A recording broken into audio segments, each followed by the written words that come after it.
Papa! We're done. Kunle, I'm carrying your child. I didn't sign up for this kind of life. Please.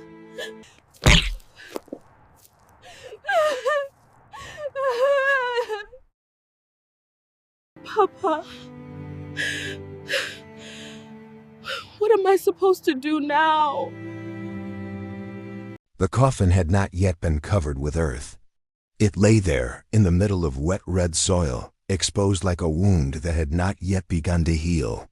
The Nigerian ground, soaked by the early morning rain, clung to the hems of skirts, the edges of shoes, and the trembling hands gripping shovels. The air was thick with the smell of damp earth, old wood, burning incense mixed with sweat and tears. Women dressed in black sat close together on low stools, murmuring prayers under their breath. Some wept openly. Others lowered their heads, their shoulders shaking almost imperceptibly. The pastor's voice trembled as he spoke of patience, of faith, of how God never abandons his children. But Amara heard none of it. The sounds around her seemed to fade away, pushed into the distance, leaving only a dull emptiness ringing inside her head. She stood before her father's grave, 7 months pregnant, her body heavy, no longer fully her own. One hand rested on her belly, where a small life was growing day by day. The other clutched an old wooden cane, the one her father had used for years, polished smooth by time and sweat. Her back ached, her legs were swollen, trembling. But none of that compared to the hollow feeling spreading through her chest. Her father, Papa Chibuzo, was lying there. A man who had lived quietly his entire life. A retired village schoolteacher, his voice always low and measured, never raised in anger. Poor by Lagos standards, yet never allowing poverty to strip him of his dignity.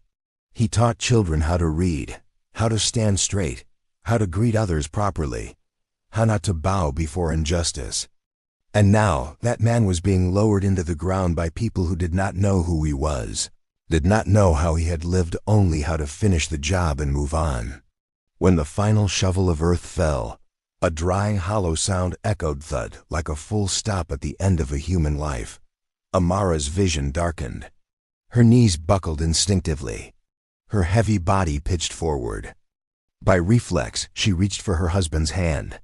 But in that very moment, Connell stepped back, not to steady her, not to catch her. He stepped away. The space between them opened painfully wide, not just a physical distance, but a withdrawal, a retreat, a decision already made. Amara felt her hand slip from his. Connell. Her voice broke as it escaped her lips, so weak she barely recognized it. I can't stand. She waited for an arm around her. A word of comfort, a familiar hand to hold. But Connell did nothing. He stood upright, his face turning cold. He did not bend down. He did not look her in the eyes. Then, right there at her father's funeral, amid the smell of wet earth and prayers still hanging in the air, he said, "We end this here." The words fell harder than the earth striking the coffin. Amara looked up, her eyes red, filled with confusion. Here. She repeated it, like a child who did not yet understand what had just been said. Connell stared at the open grave, his expression unmoved. "Your father is dead," he said evenly. "Your family is finished." He paused, just long enough to be sure she heard him. "There is no future for me here." The words were not spoken in anger. There was no shouting, no tears, only the cold certainty of a man who had decided long before. Amara's gaze dropped instinctively to her belly. "And what about our child?" The question barely formed into sound. Connell did not answer. He turned his face away, as if the pregnant belly did not exist. And at that moment, the baby inside Amara kicked. A clear kick, sudden, strong enough to make her body jolt. Amara froze, both hands cradling her belly, her breath breaking. In that brief instant, the small life inside her, still unborn, still unseen by the world, understood something with terrifying clarity. For the first time in its life, It felt what it meant to be abandoned. Papa Chibuzo was a village teacher. People called him Teacher Kibuzo with a quiet, uncomplicated respect, as if his name itself had become part of the dirt road leading to the small school at the edge of the village. His classroom had no air conditioning, no new desks, only old wooden tables carved with children's crooked scribbles, and a blackboard worn pale by years of chalk. Yet in that place of scarcity, Papa Chibuzo stood straight every morning, wearing the same shirt with a frayed collar, a piece of chalk tucked into his chest pocket like a habit that never changed. He lived so simply that people assumed he owned nothing but old books and his pride. His sandals were worn thin at the heels, the rubber exposed like proof of countless rainy seasons walked through. He rode the bus not because he disliked cars, but because he was used to watching life pass by from the window of a crowded vehicle. Street vendors running alongside shirtless children, men in baseball caps, mothers clutching sleeping babies. He ate sparingly, not out of stinginess, but because he had grown used to giving the best portion to others. Everyone thought Papa Chibuzo was poor, and by Lagos standards he truly was. But Amara knew what her father was rich in. Not money, character. Papa Chibuzo's wealth was not something that could be counted. It lived in the way he listened silently when others spoke, as if every story deserved respect. It lived in the gentleness of his replies when he was misunderstood. And most of all, it lived in a strange, quiet patience with poverty, with people, even with pain itself. Amara grew up inside that silence. As a child, she often wondered why her father rarely spoke about himself. While other fathers in the village boasted of distant travels, connections, achievements, Papa Chibuzo would simply smile and say, "Eat, my child." When she was teased for not having nice shoes, he did not rage or confront anyone. He only placed a hand on her head and said slowly, "Shoes don't make you a good person, Amara." On hot Nigerian afternoons, when the road shimmered as if vibrating, Amara would see her father sitting alone on the porch, an old book in his hand, his eyes fixed somewhere far away. He wasn't truly reading. He was simply sitting there, silent, as if counting time itself. She wanted to ask what he was thinking, but somehow, every time she tried to speak, her throat tightened. Later, she understood. Some people are silent not because they have nothing to say, but because they have too much they cannot say. Papa Chibuzo was not weak. He simply chose a form of strength that made no noise. Even when life tested him to the point where it seemed there was nothing left to hold on to, he kept one thing intact: dignity. Amara never forgot the day, when she was about 16, that she overheard people speaking badly about her father. They called him foolish for not knowing how to make money. They laughed because he was just a village teacher. She ran home in fury, tears burning with humiliation. "Why don't you do something so people will respect you?" she cried. "Why do you let them look down on you like this?" Papa Chibuzo looked at her for a long time. No blame, no anger. He said only one sentence, light as the wind: "My child, if you live to please other people's mouths, you will die before you grow old." Then he returned to his old book, as if the storm in his daughter's heart were only a passing summer rain. Amara once thought that was helplessness. Only later, when she grew up, stepped into Lagos, and met cold stares, ruthless competition, empty promises, betrayals wrapped in polite smiles, did she understand. Keeping your soul intact in the world can be harder than earning money. Her father had done that. He was rich because he refused to let life turn him bitter. As Amara grew older, she began to notice a quiet sadness in her father's eyes. Sometimes she caught him standing before the small mirror in his room, staring at himself like a stranger.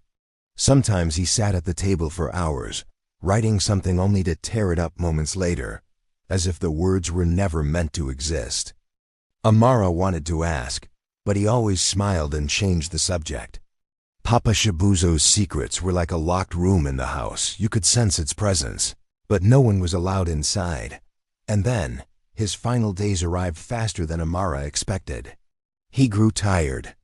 Not the tiredness after a day of teaching, but the kind that shortened his breath, clouded the eyes that had once been bright. He did not complain of pain. He did not draw attention. He simply endured, quietly, as if he had long been accustomed to suffering alone. Amara was pregnant then. She thought she needed to be strong so as not to worry him. But the more she tried to be strong, the more fragile she became.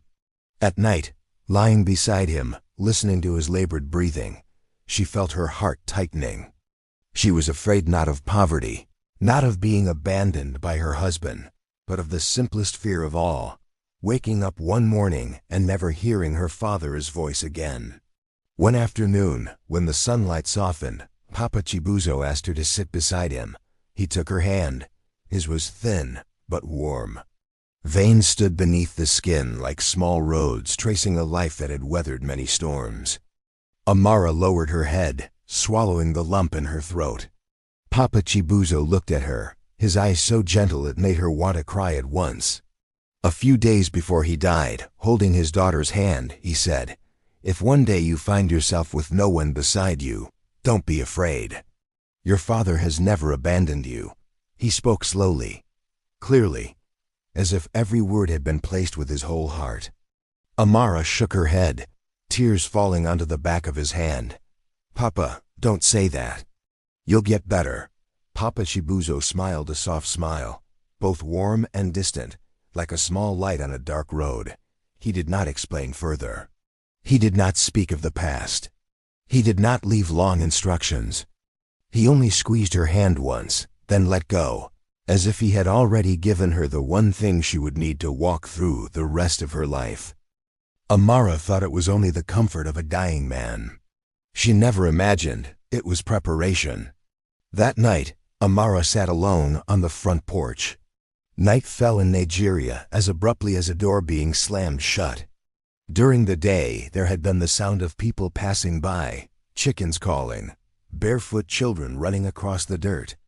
But once darkness came, the noise seemed to drain away, leaving only the chirring of insects and the wind slipping through the trees, drier, colder than usual. Her father's small house still carried the scent of incense from the funeral. It clung to the curtains, the walls, even her skin, as if death had not stayed buried in the ground, but had seeped into every corner of the home. Her father was gone. Her husband had left. The two sentences circled endlessly in Amara's mind, like a sad song stuck on repeat, playing until the listener no longer had the strength to resist. She sat on the steps, her back against a wooden pillar, staring into the dark yard. She had cried too much that day. The tears were gone. All that remained was a numbness in her chest, a dull ache with no shape or name. Her belly felt heavy, not just because of the baby, but because of everything that had happened. The funeral, Cunnell's knife-cold declaration, the sound of earth striking the coffin, the wedding ring placed down like a verdict. Her body was so exhausted that closing her eyes might have sent her collapsing. But Amara was afraid to sleep. She feared waking up to find it had all been a nightmare, and feared just as much that it was not a dream at all, but reality sealed and stamped. In the corner of the yard, the old mango tree stood still. Under the thin moonlight, its trunk was a dark silhouette. Just hours earlier, Cunnell had stood there and said, "We end this here." Amara remembered his eyes when he spoke, not the eyes of an angry man, but of someone who was finished. As if she were simply an object no longer needed, she lifted a hand to her belly. Her palm was cold, but the skin beneath it was warm. She stroked it gently, as though afraid of hurting the small life inside. Then she whispered into the night, as if speaking to a shadow, "My child." Her voice was hoarse. "If your mother is weak, please forgive me." The words had barely left her mouth when Amara let out a short, twisted laugh, nothing like real laughter. Forgive her? A mother apologizing to an unborn child for thinking about leaving it behind. The cruelty of the thought made her feel as if she might vomit her soul. The idea of disappearing flickered through her mind. It came softly, like a suggestion. Just stand up. Just walk out of the yard. Just go far away. No one would find her. No one would blame her. In this village, people were used to loss. They would cry for a few days, Then life would pull them back to the fields, to the market, to poor meals eaten in silence. They would say Amara was weak. They would say fate was cruel. And then they would go on living. Amara looked down at her hands. These were the hands that had held her father's, that had carried bowls of porridge to him, that had clasped Colonel's hand on their wedding day, believing she would have a decent family. Now those same hands could only cradle her belly and tremble. She thought of her father. Papa Chibuzo had spent his entire life protecting his dignity. He was poor, but he never allowed others to make him small. He had never abandoned her. Never. Not when she was stubborn. Not when she made mistakes. Not when she went to Lagos and returned with a husband her father had never fully trusted. He still opened the door, still cooked for her, still sat waiting, as if she were the little girl she had always been. And yet, in the end, she had lost him. She thought of Colonel, the man who had once called her my love in the beginning. The man who had placed a hand on her belly when she told him she was pregnant, who had smiled, who had promised to work harder. And yet the moment her father died, the moment her last anchor vanished, he withdrew instantly, like someone fleeing a burning house. Amara clenched her teeth, not out of hatred, but because the pain was too large to know where to put it. She wanted to scream, but feared waking the neighbors. She wanted to smash something, but feared her father might see. She wanted to run out and disappear, but her swollen legs would not carry her. She tilted her face up to the sky. The night was scattered with small stars. People often said the stars were the souls of the dead. If that were true, her father was somewhere up there, watching. Papa, Amara whispered, her voice no larger than dust. I'm so tired. The wind passed through the leaves, rustling softly, an answer without words. Amara looked down again. Her belly was taut. The baby was silent, as if asleep. And suddenly, a terrifying thought struck her. If she disappeared, the baby would disappear too. It had not yet opened its eyes to the world, had not heard the first rains of the season, had not even been given a name. An innocent child dragged along by its mother's despair. Amara wrapped her arms around her belly, holding onto that truth. And then, the baby moved again. Not hard, not urgent. Just a light touch from the inside, like a tiny finger pressing against her palm. A gentle reminder that froze Amara in place. She drew in a deep breath. Tears suddenly overflowed, hot and violent, as if her body had been holding them back for far too long. My child, she sobbed. You're still there. The movement was so small that no one else would have understood. But to Amara, it was a thread pulling her back from the edge, fragile but strong enough to resist the darkness. Amara cried, not the kind of crying from a funeral, not the kind of crying from being abandoned, but the kind that comes when someone realizes there is still something left to live for. She wiped her tears with the back of her hand, breathing hard. Then she straightened her back, even as the pain made her wince. She looked into the darkness of the yard, at the place where Colonel had turned away, and for the first time that night, her eyes held more than despair. They held something else. Decision. Amara bent toward her belly and spoke like a vow. Listen to me. I don't know what tomorrow will bring. I don't know how long I'll be strong. But I promise you, I will not leave you. She fell silent for a moment, as if waiting for an answer. The baby did not move again, but the warmth inside her seemed to spread, easing the cold in her chest. Amara lifted her gaze to the sky. If her father was watching, she wanted him to see this. His daughter had not collapsed, had not vanished, had not let life swallow her whole. Because inside her, a heartbeat was still growing. She took a long breath, then slowly stood. Her legs ached, but she stood. She stepped into the house and closed the door, softly, not to hide, but to begin again. She chose to live, not because of hope, but because of the child whose father had abandoned it before it ever entered the world. 3 days after the funeral, a stranger came.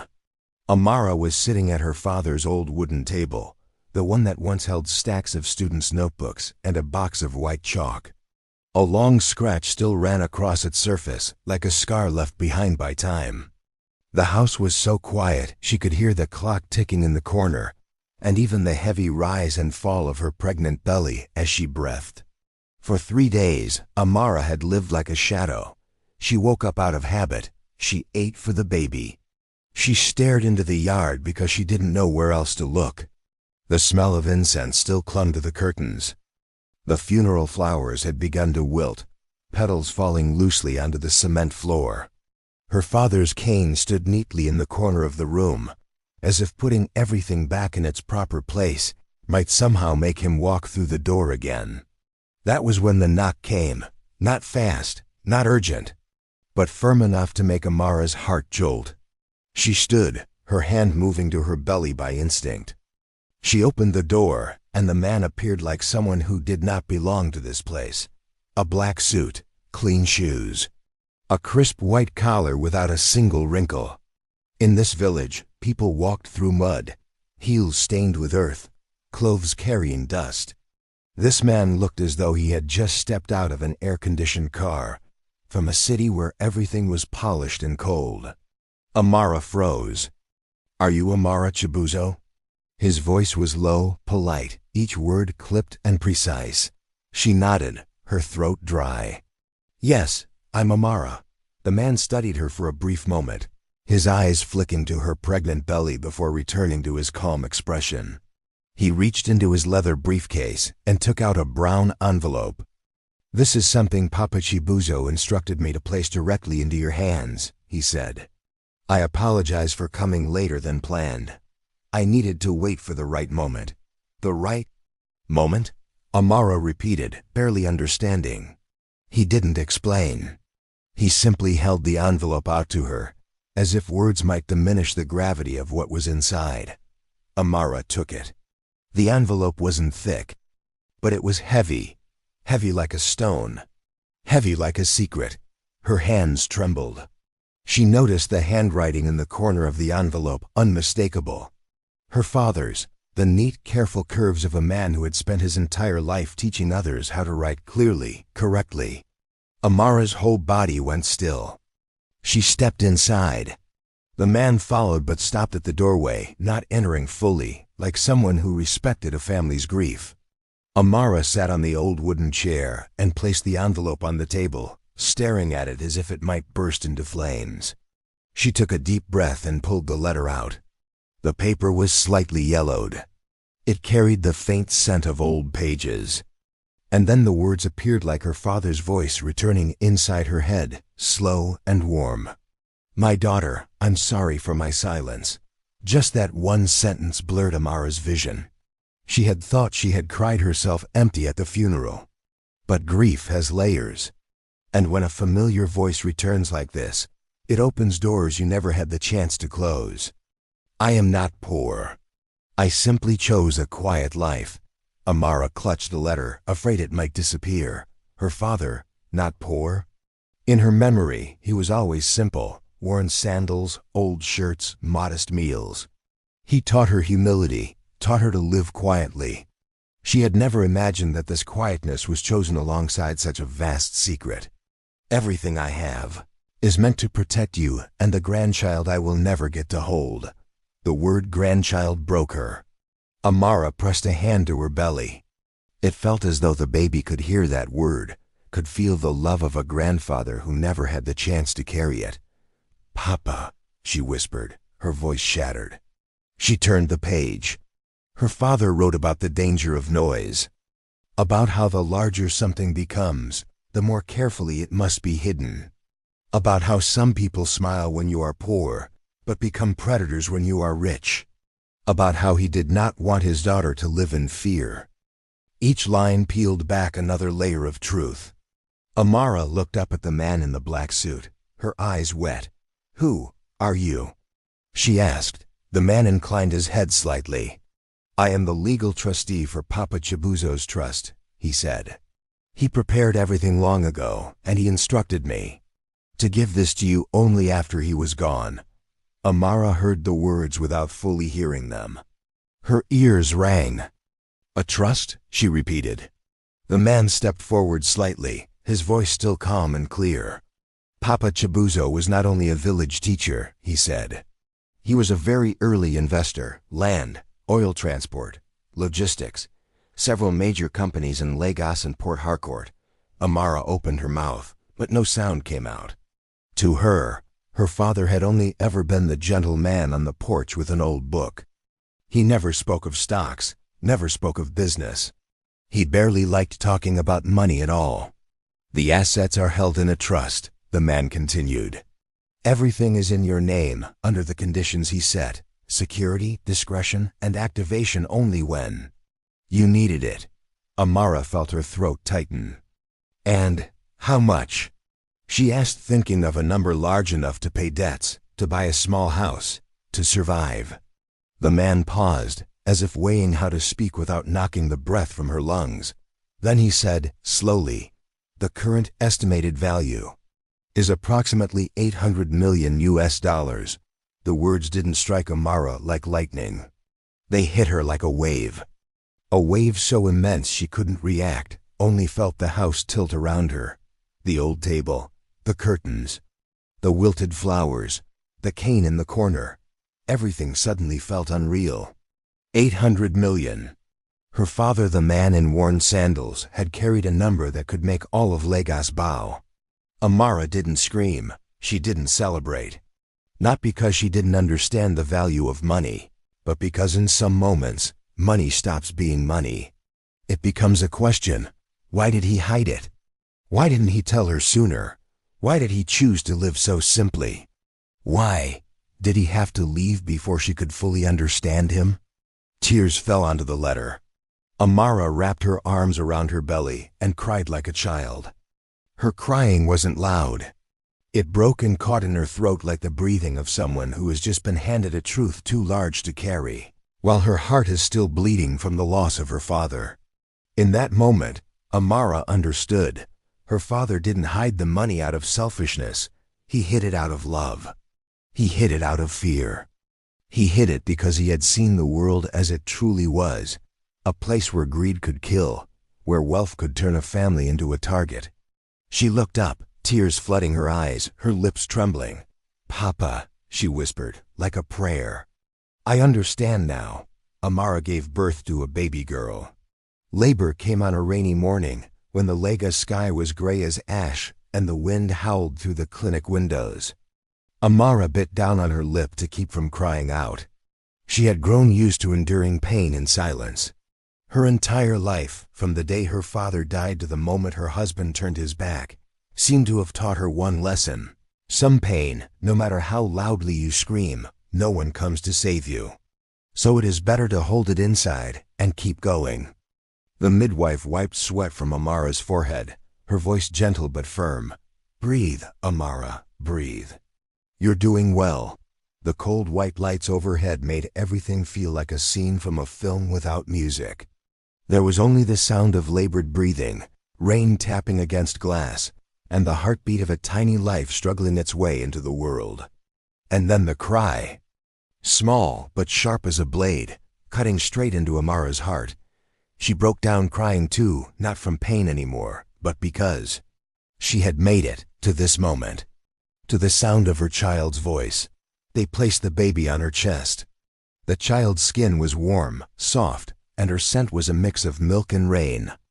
Amara looked at that tiny face, eyes tightly shut, lips pressed together, as if already angry at the world from inside her mother's womb. She whispered, her voice breaking, "Ifeoluwa." She named her daughter Ifeoluwa, God's love. Not because she wanted to appear strong, but because she needed to believe that there was still a love greater than everything that had abandoned her. That day, holding her child, Amara thought of her father. Papa Chibuzo never got to hold his granddaughter. Never got to breathe in the scent of a newborn child. Yet Amara felt as if he were still there in the room. As if the silence he had carried all his life had become an invisible embrace, wrapping itself around mother and child, holding them to the world. The first months passed with Amara living like a busy shadow. She learned to hold her baby with one arm while cooking with the other. She learned to rock her child to sleep while tears still slipped out in the dark.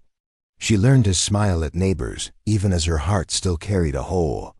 There were nights when Ifeoluwa cried endlessly. Amara would carry her out to the porch, gaze at the star-filled Nigerian sky, and whisper, "Papa, am I doing this right? Am I doing this right?" The sky never answered. There were only insects singing and the baby's breathing slowly calming in her arms. Amara did not look for Kunal, not because she had forgotten, but because she remembered too clearly. She did not want her daughter to grow up with the image of a father who appeared only when things were easy and disappeared the moment life grew hard. If Kunal wanted to return, he would have to come on his own. As for Amara, she chose not to pull anyone back anymore. She did not seek revenge either. She once thought she would. There were moments when she imagined Kunal on his knees, begging for forgiveness and herself throwing the cruelest words she could find into his face. But then she looked at Ifeoluwa sleeping, her tiny hand gripping Amara's finger, and she understood. Revenge would not help this child grow into a good person. Revenge would only drag her back to the very place Kunal had pushed her into a pit. Amara chose a different path. She took what her father had left, not to become a woman who flaunted wealth, but to turn pain into something useful. She built a school in her father's name, not a grand school, not a glass building. Just solid classrooms, proper desks, new books, ceiling fans that actually worked. At the gate, she placed a small sign, Chibuzo Community School, below it, a simple line, "Knowledge is dignity." She opened a clinic for poor pregnant women. Women in the village no longer had to walk for hours under the sun to reach a makeshift health post.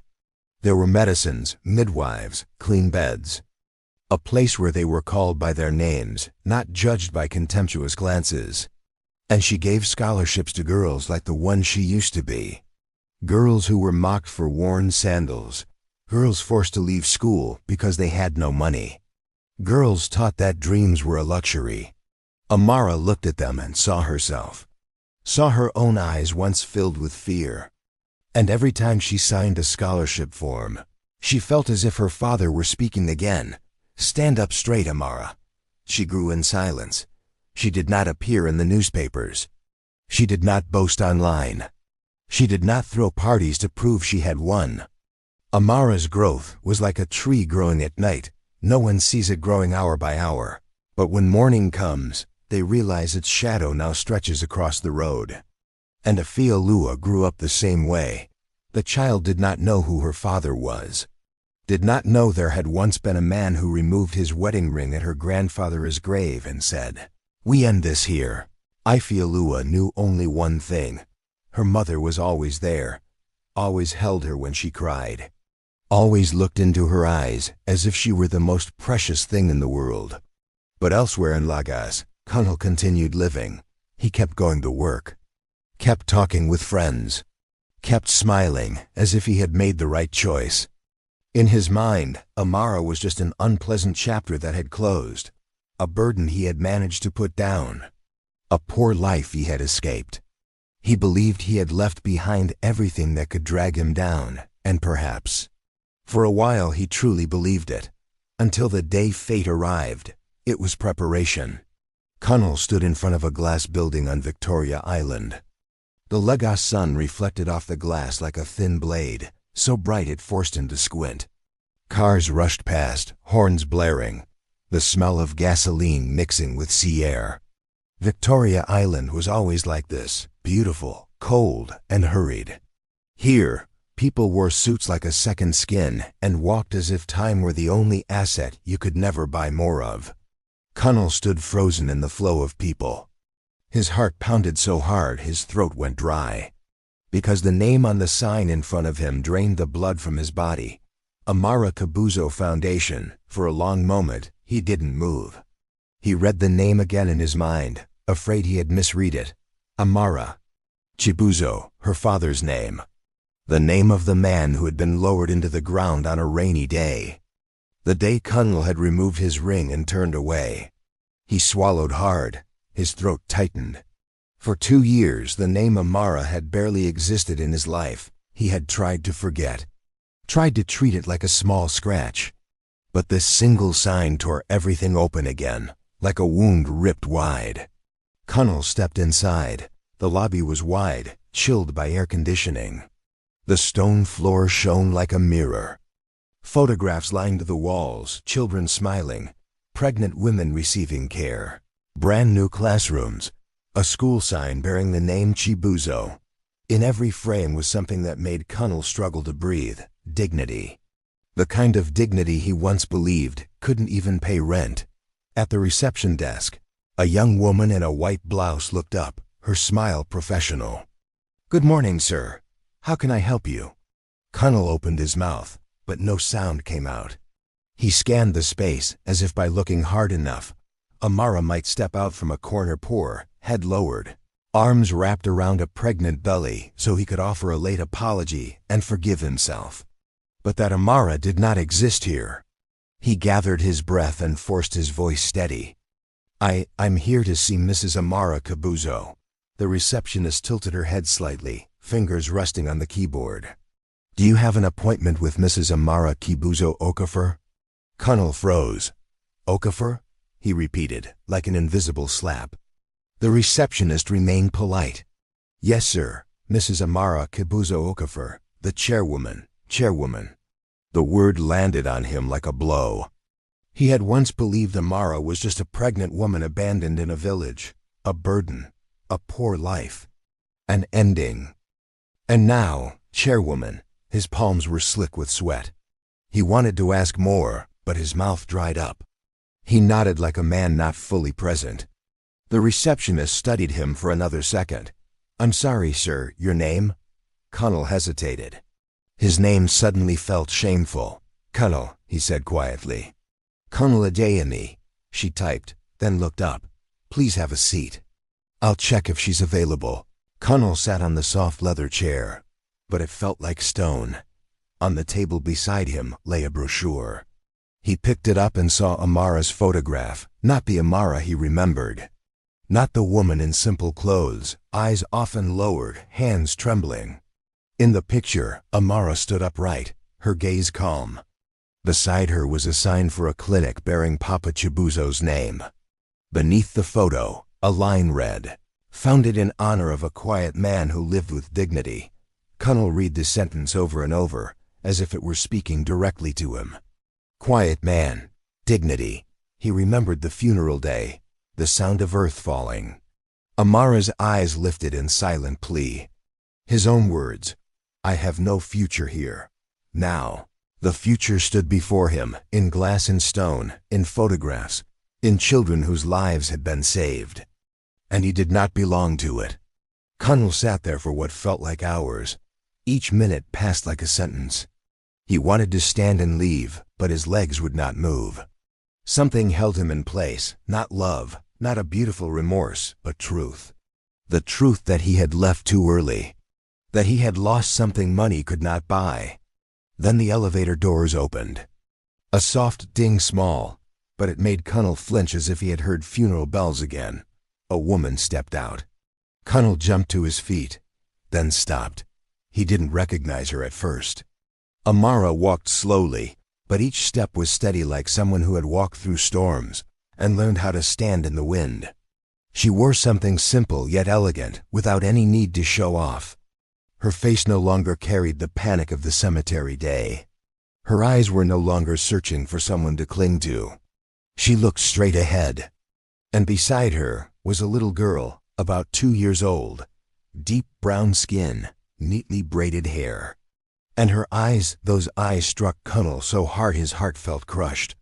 They were his, undeniably, like a mirror held up to him, reflecting what he had tried to forget. Connell opened his mouth, but his voice was barely breath. "Amara," she stopped. She looked at him the way one looks at a stranger standing in the wrong place. No hatred, no trembling, only distance. "Oh," she said softly. "It's you." Just one sentence colder than the air conditioning in the lobby. Every prepared word in Connell's mind turned to ash. He stepped forward once and then, without understanding how, His legs gave way. Colonel fell to his knees. Not because he wanted to make a scene, but because his body could no longer carry the weight of the truth. I didn't know. His voice broke, tears suddenly spilling. I swear, I didn't know. Amara looked down at him, then at the little girl. The child clutched her mother's hand, tilting her head to study Colonel like a stranger. No fear, no closeness, no recognition. Amara bent slightly, her voice still calm, each word placed squarely on Colonel's chest. You knew enough to leave me when I was at my weakest. Colonel wanted to say I'm sorry.